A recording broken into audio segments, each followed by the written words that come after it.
Oh, that's so loud. How's everybody doing today on this Tuesday, September 7th? Um, I don't know. In some places, kids are going back.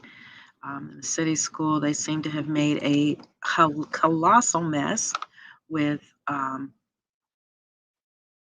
transportation, which is just crazy because they've known for months that they had transportation problems. So I don't know how they expect high school kids to get to school on their own.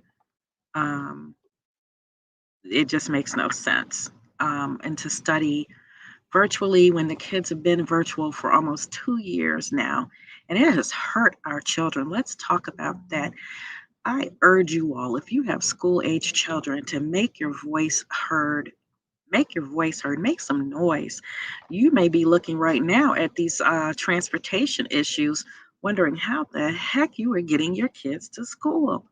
It is crazy, and it should have never happened. And our kids deserve better. They deserve better. I'm just steaming. I just can't. I just can't. They've got to do better. Um, I thought the state had given us aid. I'm going to be looking very closely at this. I suggest you to do too. You probably be getting emails by the hour. Um, but they've got to do better by our babies. It's that's just all there is. I'm sorry. I'm trying to set a clock because the clock on my computer isn't working right. So let is let us get going. Um, and we're gonna get going, and this is another short writing lesson. So let's get cracking. Let me share a screen with you so you can see what we're talking about. We're going to be talking about in writing the types of voice that you use, and when we're not referring, you're here. Okay, types of voice that we write with. Um, And it's all to make our writing flow, to make it easier to understand. All all of these things, all of these things are to make our writing easier. Um, I was trying to hide this and I'm making a mess. So we're going to talk about writing in the active voice and the passive voice, and which is actually preferable when we are writing formally for school, um, for job, writing a cover letter to go with your essay to get a job, those types of things. Which voice makes uh, my writing flow, sound better to the ear, and just looks better? Looks better. So let's go ahead on and talk about verb voice. Verb voice. Let's start at the beginning, and I'm going to try to, since it's a big page, make it a little more easy to read. Okay, so we're starting at the top here. And by the time we finish this lesson, I want you to be able to distinguish the difference in voice and why one may be preferable to another when we're writing. So verbs in English have voice, which refers to the relationship between the subject of the sentence and the verb. And verbs are always what? Action words. Okay. Examples of verb voice. There are two verb voices in English. The active voice, when the subject of the sentence, the person or the thing doing the action of the verb, or in the state expressed by the verb, quietly, loudly, those kinds of things. This is a voice which we are most familiar. The subject performs the action. The subject performs the action. I will cook dinner tonight. Subject, I, and will cook dinner tonight. Passive voice, when the subject of the sentence is being acted upon. The subject of the sentence is not performing the action. Instead, it is receiving the action. Most writers do not use passive voice. Passive voice should only be used when you need to emphasize the thing that's being acted upon. To write a sentence in the passive voice, you must use an auxiliary verb or a helping verb. Let's take a look and see exactly what we mean by that. Here are some sentences written in our active voice first. Joseph threw the ball through the neighbor's window. Joseph threw the ball. He acted on the ball, right? Through the neighbor's window. Alyssa drank the last bottle of water. Selfish. Pamela walks her dog Bucky. Oh, I'm sorry, number 3.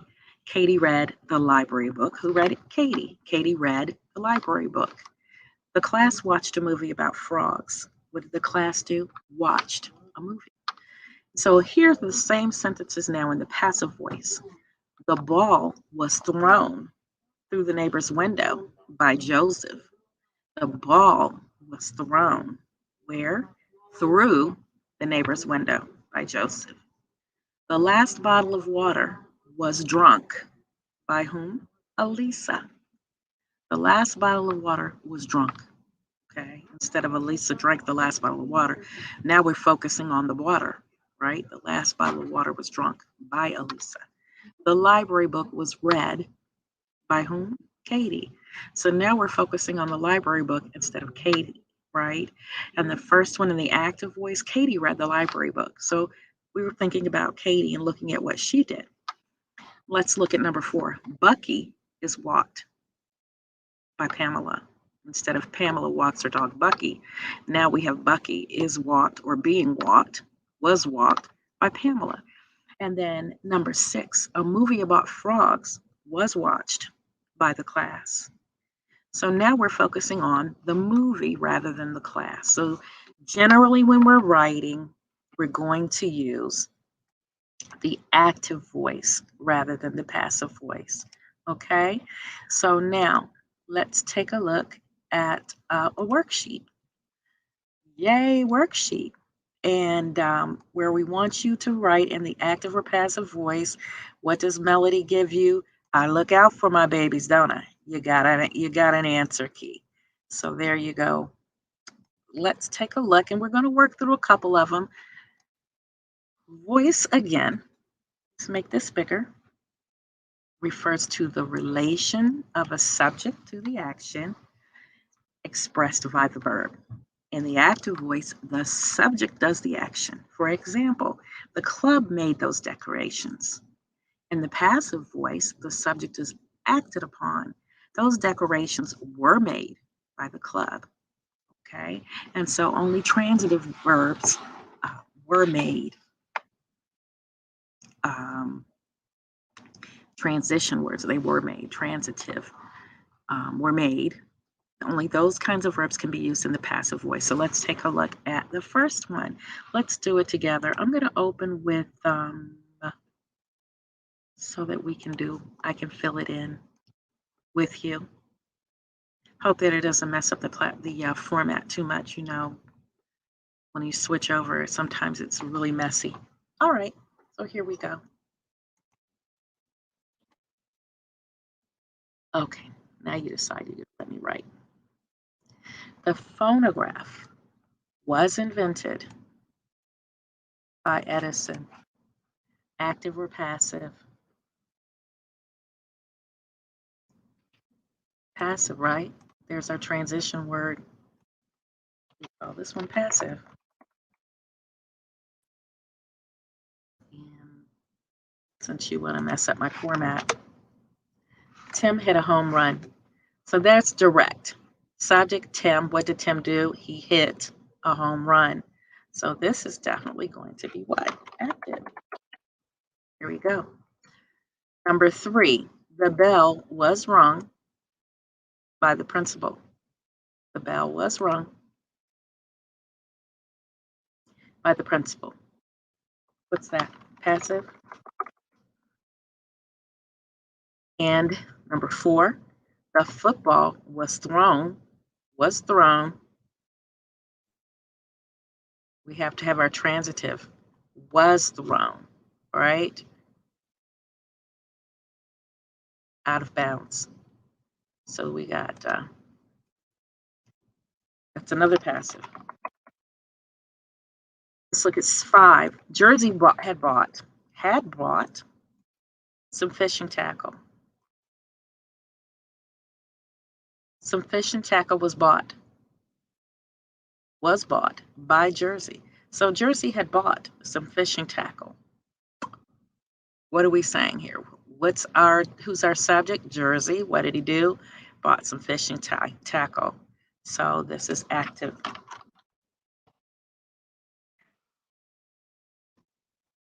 Take a look and see how we did so far. Number 1 we said was passive. Number 2, correct. We said was active. Correct. Number 3, they have passive. Correct. Number 4, passive. Correct. And number 5, had bought, active. So there are 17. I'd like to see you finish them, complete them. You've got the answer key. And if you have questions, holler at your girl. I am right here. Okay, that's all we have for this. I will see you at 11:30 if you have a need to be in science class. So take care. If not, talk to you later. Be well. Have a wonderful day. Take care.